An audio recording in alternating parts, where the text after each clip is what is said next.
Hello everyone, welcome to GuruMed Classes, your ultimate destination for clearing doubts and mastering the subject. So in today's class and today's session, we are going to cover the most important topic that is diminishing marginal utility. और ये जो topic है वो हमारा जो last session consumer equilibrium का basic introduction था उसी के कंटिन्यूशन में है. सो कार्डिनल यूटिलिटी जो कि मार्शल ने दी थी, मार्शल ने ये कॉन्सेप्ट इंट्रोड्यूस करा था जिसमें हम यूटिलिटी जो है वो नंबर्स में मेजर कर सकते हैं. तो आज उसी के कंटिन्यूएशन में देखेंगे एक लॉ जिसका नाम है law of diminishing marginal utility. ये लॉ कहता है कि as more and more standard units of a commodity are continuously consumed, the marginal utility derived from every additional unit must decline. जैसे जैसे आप एक ही कमोडिटीज को स्टैंडर्ड यूनिट मतलब एक बेसिक कंजम्पशन तो आप उस गुड का कर रहे हो, तो उस कमोडिटी को जैसे जैसे आप ज्यादा से ज्यादा कंज्यूम करते हो और जो कंजम्पशन होगा वो भी कंटिन्यूअस होना चाहिए. So when you consume a commodity, a standard unit of it in a continuous manner, so जो मार्जिनल यूटिलिटी मतलब एडिशनल यूनिट से जो सेटिस्फेक्शन मिल रहा है derive from every additional unit must decline. So जैसे जैसे आप गुड्स को स्टैंडर्ड यूनिट्स को कंटिन्यूअसली कंज्यूम करेंगे वैसे वैसे उसका जो मार्जिनल यूटिलिटी जो आपको डिराइव हो रहा है वो आपका कम होता जाएगा. फॉर एग्जाम्पल अगर हम ले, अगर आप बहुत ज्यादा भूखे हैं, right, so you are like बहुत ज्यादा तेज भूख लग रही है and you just came to the home and आपने सीधा खाना स्टार्ट करा. तो जैसे आपने फर्स्ट जो चपाती खाई उससे आपको बहुत सेटिस्फेक्शन मिला. Moving to the further ahead कि आप जैसे जैसे आगे बढ़ोगे, जैसे जैसे आगे की चपाती खाओगे, सो आपका जो मार्जिनल यूटिलिटी है आपका पेट भरता जाएगा और आप कम डिमांड करेंगे और कम सेटिस्फेक्शन मिलेगा आपको और एक पॉइंट आ जाएगा जहां पे आपको लगेगा कि yes I have done with it, अब मुझे और नहीं चाहिए. So this is what called the marginal utility जो है वो डिक्लाइन होती चली जाएगी. So this is what the law of DMU. Moving ahead, it is also known as the law of fundamental law of satisfaction. मतलब basically क्योंकि ये each and every goods and services को कवर करता है, हर एक गुड्स एंड सर्विसेज पे ये लागू होता है लो, सो इसलिए इसको फंडामेंटल लॉ ऑफ सेटिस्फेक्शन भी कहते हैं. और also the fundamental psychological law. So basically बहुत इंपॉर्टेंट चीज है कि हम इनके अदर नेम्स भी याद रखें, क्योंकि सिंपल आपको कभी कभी होता है कि law of diminishing marginal utility ना देके फंडामेंटल लॉ ऑफ सेटिस्फेक्शन पूछ ले जाए या द साइकोलॉजिकल लॉ पूछें. ठीक है. सो बेसिकली इसके कुछ अजम्पशंस हैं और कुछ अजम्पशन क्या कहते हैं कि आपके कुछ स्टैंडर्ड यूनिट आपको कंज्यूम करनी होगी. बेसिकली ऐसे ना हो कि अगर एक प्यासा पानी पी रहा है तो उसको आप स्पून से फीड करा रहे हो, राइट. सो अगर आप स्पून से अगर उसकी प्यास बुझाना चाहोगे तो वो प्यास उसको हर एक चम्मच जब वो पिएगा तो उसको और उसको थ्रस्टीपन मतलब और उसका लगेगा कि मैं और ज्यादा कंज्यूम करूं, राइट. सो लेकिन अगर आप एक स्टैंडर्ड यूनिट देंगे, स्टैंडर्ड यूनिट मतलब एक ग्लास ऑफ वाटर या फिर एक बॉटल उसको देंगे, तो उसकी जो यूटिलिटी है, मार्जिनल यूटिलिटी है, वो डिक्लाइन होती चली जाएगी. So it must be standard unit. अगर आप स्पून से फीड कराएंगे तो वो और बढ़ेगी उसकी मार्जिनल यूटिलिटी, राइट. सो एक स्टैंडर्ड यूनिट कंज्यूम करो जिससे मार्जिनल यूटिलिटी डिक्लाइन हो. एंड सेकंड चीज, जो कंजम्पशन है वो कंटिन्यूअस मैनर में होना चाहिए. जैसे अगर हमें भूख लग रही है तो हम ऐसे नहीं कि कंटिन्यूअस एक साथ बैठ के खाना खाएं, ऐसे नहीं सुबह फिर दोपहर में फिर शाम को, तो ऐसे तो आपकी वो जो मार्जिनल यूटिलिटी है वो तो इंक्रीज होगी, right. So the consumption must be continuous and the another thing is standard unit of commodity must be consume, right. So these two ऐसे बहुत भी अदर सारे लाइक अदर्स assumptions हैं, लेकिन बेसिकली ये टू ही इंपॉर्टेंट assumptions हैं जो कि आपको ध्यान रखने होंगे law of diminishing marginal utility में. सो यहाँ पे अगर हम देखें ग्राफिकल रिप्रेजेंटेशन, तो मार्जिनल यूटिलिटी जो है वो डाउनवर्ड स्लोपिंग होता है. So when we have done in the last session कि कैसे हम टोटल यूटिलिटी के कंपैरिजन में मार्जिनल यूटिलिटी को देखते हैं. सो ये डाउनवर्ड स्लोपिंग है. इस पॉइंट के बाद it is the point where mu is equals to 0 and at the same point of time T U reaches maximum.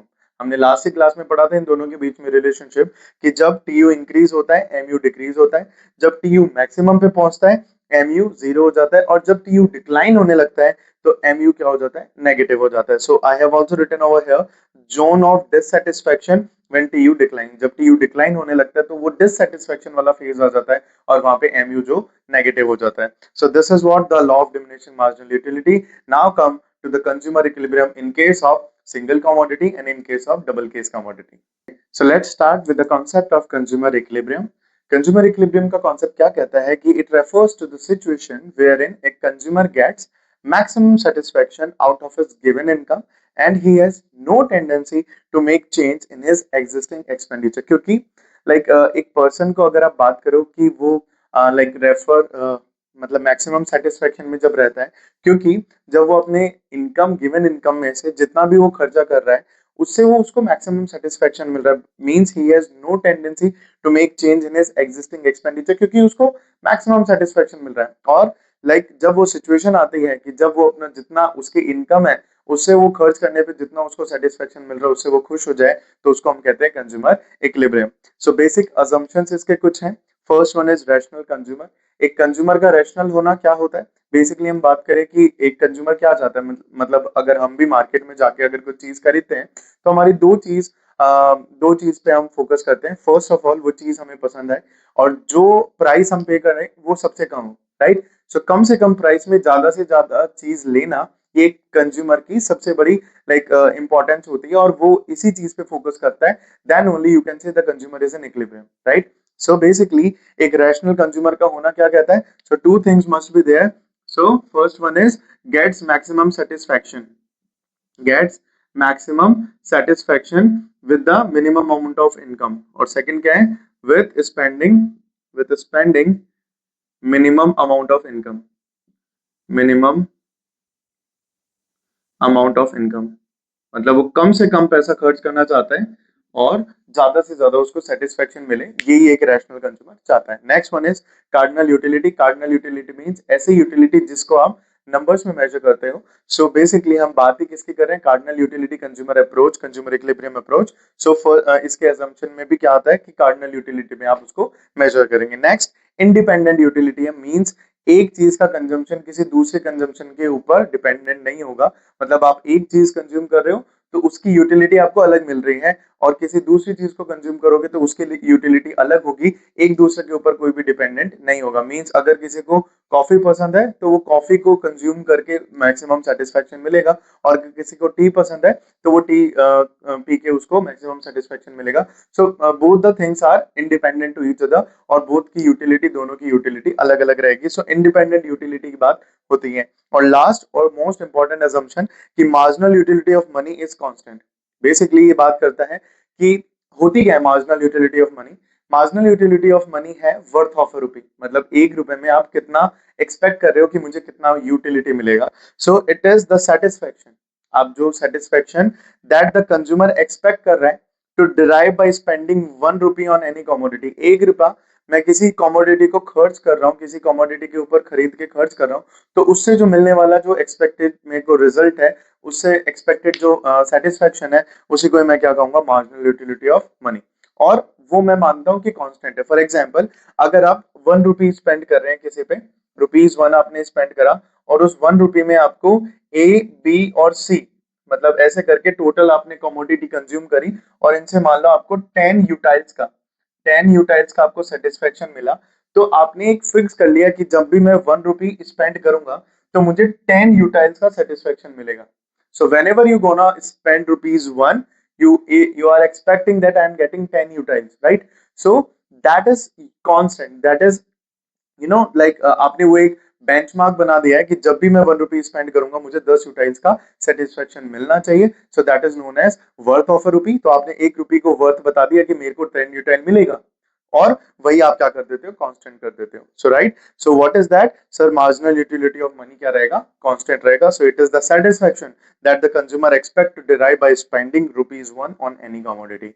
I hope ये चारों आपको असम्पशन समझ में आए होंगे। और ये डेफिनेशन कि कंज्यूमर में इक्विलिब्रियम में कब होता है? जब उसको मैक्सिमम सेटिस्फेक्शन मिलता है उसकी गिवन इनकम से, मतलब जितना वो उसके पास इनकम है उससे उसको मैक्सिमम सेटिस्फेक्शन मिलेगा और उसकी कोई टेंडेंसी नहीं होती है कि वो अपने एग्जिस्टिंग एक्सपेंडिचर को चेंज करे। क्यों क्यों करेगा वो? क्योंकि उसको मैक्सिमम सेटिस्फेक्शन तो मिल रहा है जितने भी उसकी गिवन इनकम है।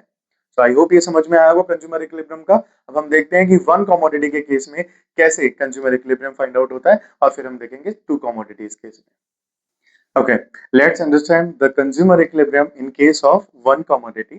So basically यहाँ पे हम बात करते हैं कि अगर वन कमोडिटी केस होगा कि अगर कंज्यूमर एक कमोडिटी को परचेज करने जा रहा है तो वो किस लेवल पे कंज्यूमर इक्विलिब्रियम पे होगा। So let's take an example, numerical example हम लेते हैं कि यूनिट्स उसको कंज्यूम करनी है 1 2 3 4 5 6, अलग अलग कमोडिटीज हैं और उस पे उसको मार्जिनल यूटिलिटी ऑफ एक्स दे रखा है, मतलब इतनी उसको यूटिलिटी मिलेगी उस गुड्स को कंज्यूम करने पे।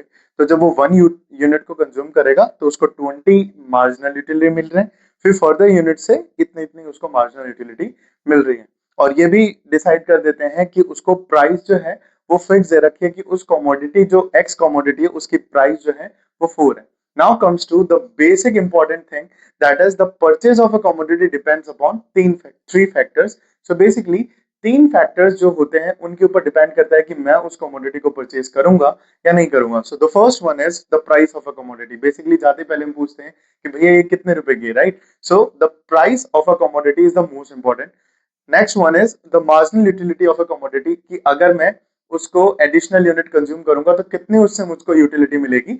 सो that is called the marginal utility of money of a commodity. And next one is marginal utility of money, कि अगर एक यूनिट वर्थ ऑफ अ रुपी, मतलब 1 रुपए में आपको कितनी वर्थ मिल रही है, कितनी उसकी सेटिस्फैक्शन मिल रहा है, that is called the marginal utility of money. तो ये 3 फैक्टर को मुझे डिसाइड करना पड़ेगा। तो यहाँ पे हमने प्राइस ऑलरेडी ले लिया, okay, the price of a commodity. Next one is marginal utility of a commodity, वो भी हमने बात कर ली है। तो हमको अब फाइंड आउट क्या करना है, मार्जिनल यूटिलिटी ऑफ मनी। सो देखिए, ऑलरेडी इन्होंने बोल रखा है इस एग्जाम्पल में कि मार्जिनल यूटिलिटी की 1 रुपी को स्पेंड करने पे उनको 2 यूटाइल्स का सेटिस्फेक्शन मिलता है। और ये उन्होंने कांस्टेंट मान लिया और ये उन्होंने जनरलाइज कर लिया है कि स्टैंडर्ड रेफरेंस ले लिया है ये, कि जब भी मैं 1 रुपी को स्पेंड करूंगा मेरे को 2 यूटाइल्स का सेटिस्फेक्शन मिलेगा। तो ये मार्जिनल यूटिलिटी ऑफ मनी निकालते हैं, और वो निकलता कैसे है, MUX अपॉन PX, कि आप सॉरी मार्जिनल यूटिलिटी को और यूनिट्स को आप जो MUM है उसको डिवाइड करते हो। सो MUX इज इक्वल्स टू, आप 20/2 आपने निकालना चालू करा कि आपका standard unit in terms of money की बात करें तो वो कितनी सेटिस्फेक्शन दे रहा है। तो आप मार्जिनल यूटिलिटी तो 20 ले रहे हो, लेकिन जो आपको मार्जिनल यूटिलिटी ऑफ मनी है वो केवल 10 रुपीज स्पेंड करने पड़ रहे हैं, मतलब 10 रुपए और आपको स्पेंड करने पड़ रहे हैं, और 20 रुपीज का आपको सेटिस्फेक्शन मिल रहा है। तो आप ये भी प्रेफर करना चाहेंगे, ये कमोडिटी, ये 1 बंडल परचेज करना चाहेंगे। Next, when it comes to 18 divided by 2, क्योंकि आप 2 यूटाइल्स आपको मिल ही रहा है, सो 18 डिवाइडेड बाय 2 दैट इज 9। तो यहाँ पे भी आप सेटिस्फेक्शन लेवल पे 16 डिवाइडेड बाय 2 दैट इज 8, यहाँ पे भी आप डिराइव करना चाहेंगे क्योंकि आपका सेटिस्फेक्शन लेवल ज्यादा है, मार्जिनल यूटिलिटी आपको ज्यादा मिल रही है। But comes to the point, 4 तो आपकी प्राइस है, 4 यूटाइल्स, लेकिन मार्जिनल यूटिलिटी कितनी है, 8। और जब आप इसको डिवाइड करेंगे 2 से तो आपको MUM भी कितना मिल रहा है, मतलब मार्जिनल यूटिलिटी ऑफ मनी। और इन टर्म्स ऑफ अगर आप देखें कि एक्स कमोडिटी को परचेज करने पे आपको कितनी यूटाइल्स मिल रही है, 4, राइट? सो आपका ये लेवल जो है वो मेरे को लग रहा है कि आप लेवल बराबर हो चुके हैं, कि आपका सब कुछ है, marginal utility of money, price और marginal utility of X commodity वो सब सेम हो गया।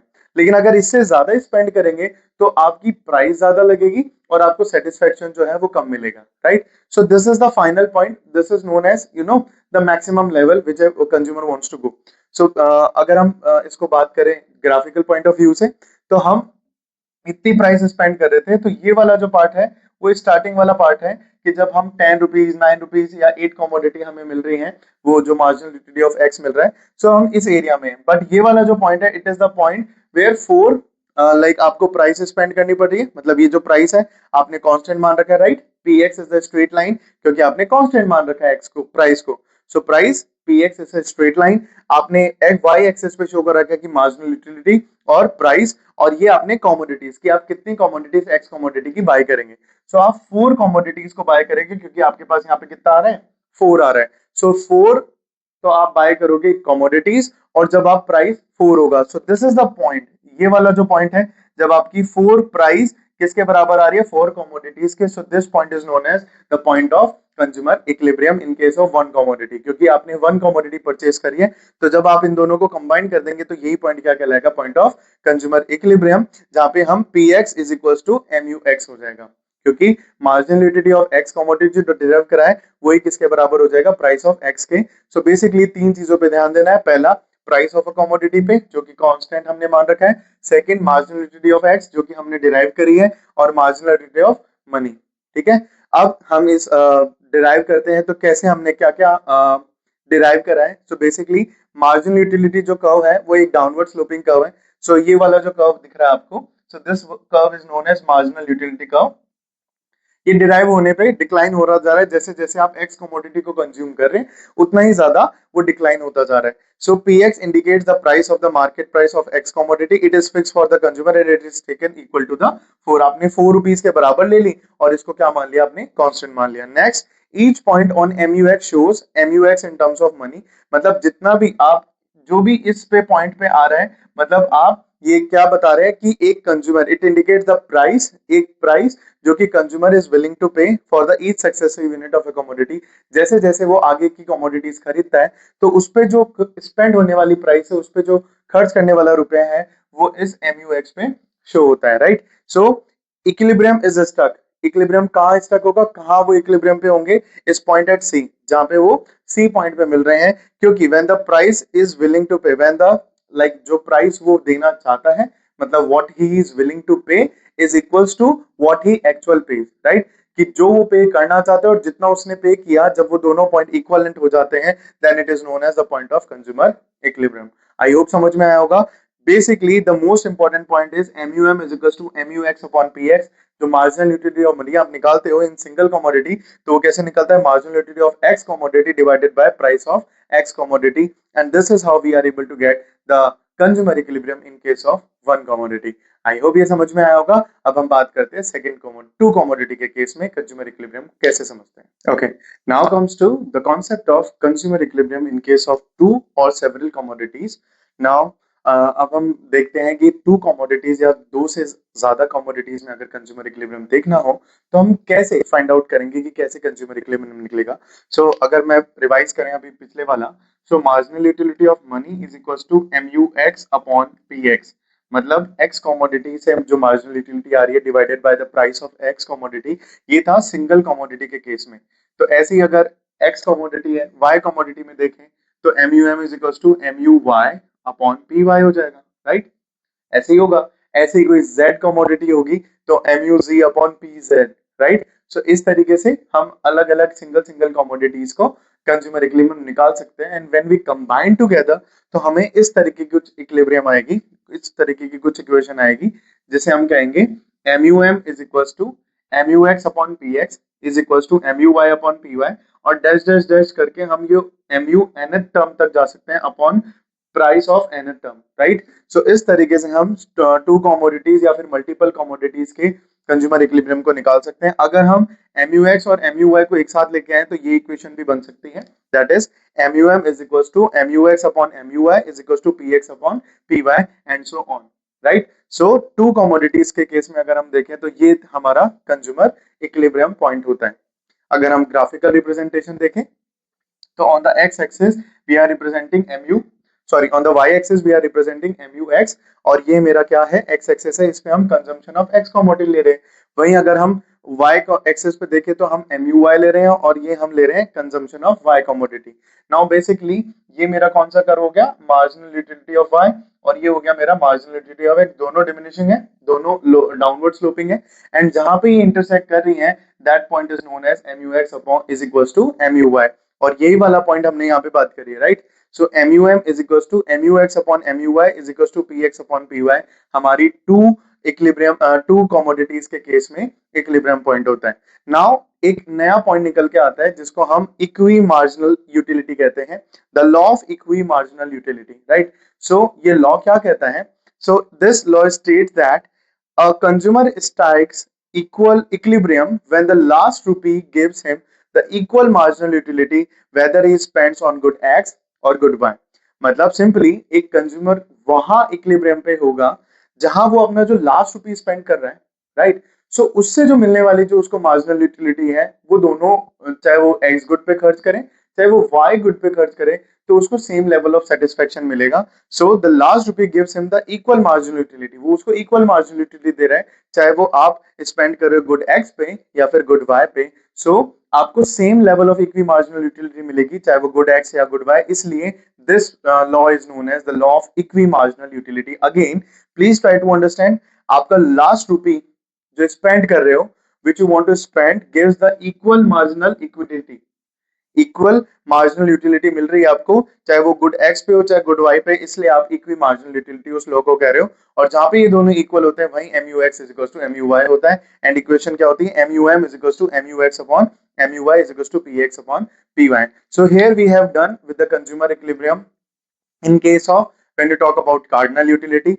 एंड आप जानते हैं कि अगर एक यूटिलिटी या एक कॉन्सेप्ट के आप लिमिटेशंस निकालते हैं तब जाके दूसरी कोई कॉन्सेप्ट आता है या फिर कोई दूसरा नया कॉन्सेप्ट निकल के आता है। सो बेसिकली कार्डिनल यूटिलिटी के ऊपर बहुत सारे लोगों ने लाइक मेन लिमिटेशंस निकाली, बहुत सारी कमियां निकाली कि आप यूटिलिटी को नंबर्स में मेजर नहीं कर सकते हो। How you are able to tell that कुछ चीजों को कंज्यूम करने से आपको लाइक कितनी यूटाइल्स मिली, आप नंबर्स में डिफाइन नहीं कर सकते, राइट। सो लाइक अगर मैं आपसे पूछूं कि आपको ये वीडियो कैसा लगा, आपको मेरा टीचिंग स्टाइल कैसा लगा, so you are able to tell me according to the okay, it is good, it is excellent, it is normal, it is bad. So you have ranked me, you have just given me the rank, right?